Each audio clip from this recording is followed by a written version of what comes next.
Bab 2733. Akan bayar tidak? Pinjaman. Mendengar perkataan Mile, tetua itu tiba-tiba menjadi canggung. Mile tersenyum dan berkata, "Kenapa?" Tetua itu ragu-ragu sejenak, lalu berkata, "Tuan Muda Ye, aku hanyalah penanggung jawab kecil di sini. Aku tidak berhak mengambil keputusan mengenai masalah pinjaman ini. Tuan Muda Ye bisa pergi ke paviliun Xianbao cari Bos Dijaya." Bos Dijaya? Mile mengangguk, "Di mana dia?" Tetua dengan cepat menunjuk ke kanan. "Ribuan mil jauhnya dari sini ada cabang paviliun Xianbao kami, dan Bos Dijaya ada di sana." Mile mengangguk, "Oke." Setelah mengatakan itu, dia membawa Ben dan menghilang langsung ke ujung langit berbintang yang jauh. Setelah beberapa saat, Mile berdua datang ke cabang paviliun Xianbao. Mile baru saja tiba, seorang tetua menyambutnya dan tetua itu memberi hormat. "Apakah yang mulia adalah Tuan Muda Ye?" Mile mengangguk, "Tepat." Tetua itu memberi hormat lagi, "Tuan Muda Ye, silakan masuk." Mile tersenyum dan berkata, "Bos kalian ada?" Tetua itu ragu-ragu sejenak, lalu berkata, "Bos tidak ada." Mile sedikit mengernyit, "Tidak ada." Tetua itu mengangguk, "Ya, bos barusan ada urusan, baru pergi saja." Mile terdiam. "Tidak di sini." Mile melirik ke aula di belakang tetua. Pada saat ini, Ben di samping Mile tiba-tiba berkata dengan suara dalam, "Tuan Muda, pihak lawan ada di sini. Mau aku gali keluar?" Mile terkekeh, "Tidak perlu. Ayo kita pergi." Setelah berbicara, dia berbalik dan pergi. Ben melirik paviliun Xianbao di kejauhan, lalu berbalik dan pergi. Setelah Mile berdua menghilang ke langit yang jauh, seorang pria paruh baya muncul di arena, dan tetua itu buru-buru memberi hormat, "Bos." Pria paruh baya ini adalah Dijaya Lan, bos cabang paviliun Xianbao. Dijaya melihat ke ujung langit berbintang di kejauhan, tetapi tidak berbicara. Tetua ragu-ragu sejenak, lalu berkata, "Bos, kenapa kamu tidak mau bertemu dengan Tuan Muda Ye?" Dijaya berkata dengan ringan, "Tuan Muda Ye datang untuk mendapatkan pinjaman." Saat berbicara, dia menggelengkan kepalanya, "Aku tidak ingin memberinya pinjaman." Tetua itu sedikit bingung, "Mengapa?" Dijaya tertawa kecil, "Aku khawatir dia tidak mampu membayarnya kembali." Setelah berbicara, dia berbalik dan pergi. Tetua. Di sisi lain, di samping Mile, Ben berkata dengan suara dalam, "Tuan Muda, Dijaya itu ada di istana." Mile tersenyum dan berkata, "Aku tahu." Ben memandang Mile, merasa bingung. "Tuan Muda itu?" Mile menggelengkan kepalanya dan tersenyum. "Dia seharusnya sudah menebak tujuan kedatanganku ke paviliun Xianbao, dan dia tidak ingin bertemu denganku. Niatnya sudah jelas. Karena pihak lawan tidak bersedia, tentu saja aku tidak bisa memaksanya." Ben diam. Mile tersenyum dan berkata, "Ayo pergi ke dunia luo." Ben mengangguk, "Oke." Setelah beberapa saat, keduanya datang ke platform teleportasi sebelumnya. Di bawah kepemimpinan Ben, keduanya datang ke platform teleportasi. Saat mereka hendak memasukinya, pada saat ini, gelombang aura yang menakutkan tiba-tiba menyapu dari di belakang mereka berdua. Ben sedikit mengernyit, berbalik dan melambaikan lengan bajunya. Aura menakutkan itu langsung hancur. Suara kejutan tiba-tiba terdengar dari belakang Mile dan Ben. Mile dan Ben berbalik. Di depan mereka berdiri seorang wanita berjubah ungu. Wanita itu berkerudung rambut panjang dan memegang kipas lipat di tangan kanannya. Auranya luar biasa. Di belakangnya ada seorang tetua berjubah hitam. Tetua itu berwajah muram dan tatapan matanya dingin. Wanita berjubah ungu itu memandang Ben dengan sedikit jejak penasaran di matanya. Mile tiba-tiba tersenyum dan berkata, "Nona, ada apa?" Mendengar hal ini, wanita berjubah ungu itu mengalihkan pandangannya dan menatap Mile.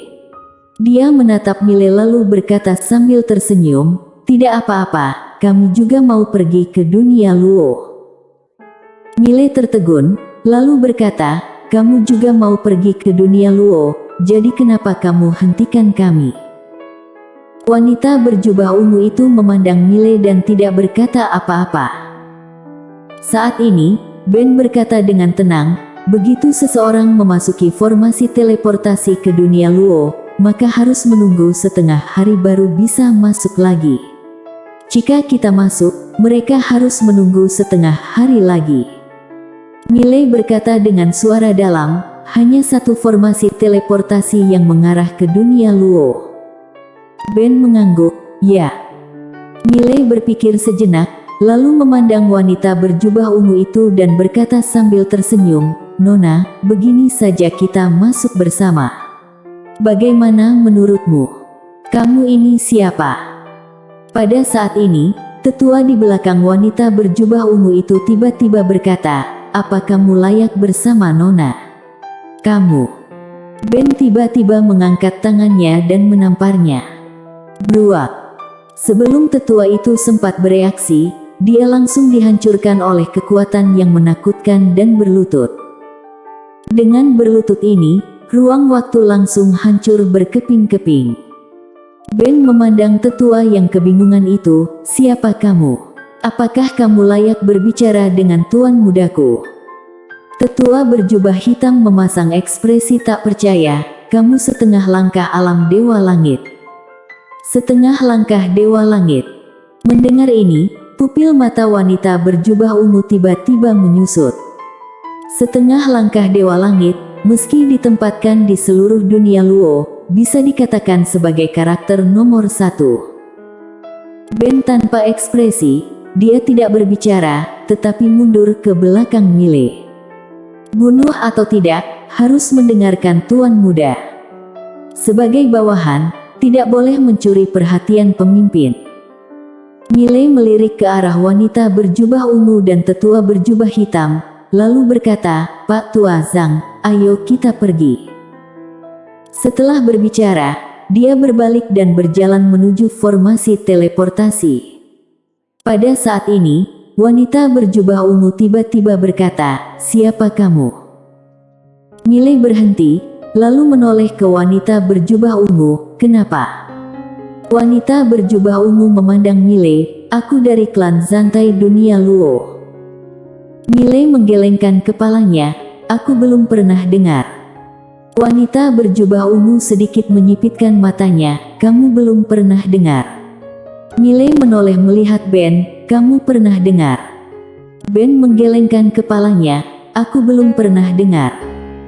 Mendengar ini, wajah wanita berjubah ungu tiba-tiba menjadi jelek. "Beraninya kamu meremehkan klan Zantaiku." Mile menghela nafas dengan suara rendah, "Adik, aku tidak meremehkan klan Zantaimu. Aku belum pernah dengar tentang klan Zantaimu. Dan juga, menurutku konflik karena hal-hal sepele bisa berujung pada permusuhan. Ini sangat tidak sepadan. Menurutmu bagaimana?" Wanita berjubah ungu memandang Mile, "Kamu duluan yang menyerang." Mile tersenyum dan berkata, "Bukankah orangmu yang memprovokasi lebih dulu?" Wanita berjubah ungu terdiam. Mile berkata lagi, "Aku tahu suku Zantai kamu pasti klan yang kuat, tapi menurutku, bukankah kita harus rendah hati saat pergi keluar?" Wanita berjubah ungu memandang Mile tanpa berbicara. Mile melanjutkan, "Katakan padaku, apakah pantas kita berkonflik dan bermusuhan karena masalah sepele ini? Menurutku tidak layak, jadi berhenti saja di sini." "Oke." Wanita berjubah ungu masih diam saja. Mile tidak berkata apa-apa lagi, berbalik bersama Ben dan memasuki formasi teleportasi. Wanita berjubah ungu memandang Mile dan Ben yang menghilang di kejauhan, ekspresinya tenang, tidak tahu apa yang dia pikirkan. Di belakangnya, wajah tetua muram dan menakutkan. Wanita berjubah ungu tiba-tiba berkata dengan ringan, "Pena kebenaran agung." Saat berbicara, matanya sedikit menyipit dan tatapan matanya berkedip, tidak tahu apa yang dia pikirkan. Di terowongan ruang waktu, Ben melirik Mile, kemudian tersenyum, "Tuan muda, kamu sangat berwelas asih." "Welas asih?" Mile menggelengkan kepalanya dan tersenyum, "Bukannya aku welas asih, tapi aku tidak ingin membunuh lagi. Biasanya, kami berkonflik dengan mereka, lalu bunuh mereka, kemudian orang-orang di belakang mereka pasti akan mendatangi kami untuk pembalasan dendam." Saat berbicara, dia menggelengkan kepalanya lagi, "Ini membosankan sekali." Ben diam. Mile berkata lagi, "Sedikit musuh, perbanyak teman, lagi pula akademi aku ingin mengubah seluruh alam semesta, dan aku tidak ingin membunuh untuk mengubah seluruh alam semesta." Ben melirik Mile dan tidak berbicara. Di kejauhan, Mile perlahan menutup matanya. Dan tiba-tiba jiwa pedang samar muncul di sekelilingnya. Jiwa pedang Caines. Sekarang, jiwa pedang Caines dalam tubuhnya sepenuhnya menekan jiwa pedang Inhumanity. Selain itu, jiwa pedang dunia semakin kuat dan jiwa pedang dunia mencakup segalanya. Mile melihat pedang biru gaib di tangannya. Dia sekarang memiliki pedang biru gaib dan baju besi Yana. Sebenarnya, dia sangat ingin bertarung dengan Ben. Dia ingin melihat sebesar jarak antara dia dari Dewa Langit. Pasti ada jarak. Dia tidak mungkin melangkaui 2 tingkatan langsung menerobos alam Dewa Langit. Setelah mencapai Dewa Transformasi, mungkin ada peluang, tapi sekarang pasti tidak bisa. Untuk mencapai alam Dewa Transformasi perlu uang. Uang. Mile menghela nafas dalam hati, dia membutuhkan sangat banyak uang sekarang. Saat ini, Ben tiba-tiba berkata, "Tuan muda, kita sampai." Mile menarik pikirannya, dia melihat ke kejauhan. Tidak jauh dari sana, cahaya putih tiba-tiba memancar keluar dan saat berikutnya, keduanya menghilang langsung ke dalam formasi teleportasi. Tidak lama kemudian, Mile dan Ben muncul di dataran. Mile perlahan membuka matanya dan dia melihat sekeliling. Ada berbagai formasi teleportasi di sekelilingnya dan dalam formasi teleportasi ini, ada beberapa orang keluar dari waktu ke waktu. Mile menggelengkan kepalanya dan tersenyum, bisnis ini terlalu menguntungkan. Bisnis seperti ini, setiap hari hanya duduk dan kumpulkan uang. Pada saat ini, seorang pria paruh baya muncul di depan Mile dan Ben. Pria paruh baya itu memberi sedikit hormat, "Tuan muda Ye." Mile memandang pria paruh baya itu dari paviliun Xianbao. Pria paruh baya itu mengangguk, "Tuan muda Ye, Andri Lan, bos cabang paviliun Xianbao di dunia Luo." Mile memandang pria itu dan berkata sambil tersenyum, "Apa hubunganmu dengan Dijaya Lan itu?" Andri tersenyum dan berkata, "Dia adalah kakakku." "Kakak?" Mile tertegun sejenak, lalu tersenyum dan berkata, "Kamu datang mencariku, apa ada sesuatu?" Andri tersenyum kecil, "Sejauh yang aku tahu, Tuan muda Ye ingin mendapat pinjaman." Mile mengangguk. Andri berkata dengan suara dalam, "Tuan muda Ye mau pinjam berapa?" Mile berpikir sejenak, lalu berkata, 2 miliar nadi alam semesta. Andri terdiam beberapa saat, lalu berkata, "Aku akan meminjamkan Tuan muda Ye 3 miliar. 3 miliar. Mile membeku. Andri menambahkan, "Tidak perlu jaminan, tidak perlu bunga. Namun, Tuan muda Ye harus melunasinya dalam waktu 10 tahun. Mile memandang Andri, "Kenapa?" Andri tersenyum, "Tuan muda Ye adalah seorang jenius dan juga orang yang dihargai oleh ketua paviliun.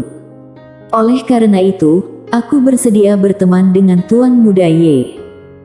Saat berbicara, dia membuka telapak tangannya, sebuah cincin penyimpanan muncul di depan Mile. Di dalam cincin penyimpanan, tepat ada 3 miliar nadi alam semesta. Mile memandang Andri sejenak, lalu tersenyum dan berkata, "Kamu tidak takut aku tidak mengembalikannya?" Andri berkedip, "Jika Tuan Muda Ye tidak mengembalikannya, maka aku akan pergi ke Akademi Guan Xuan, berbaring dan tidak mau pergi." Bersambung.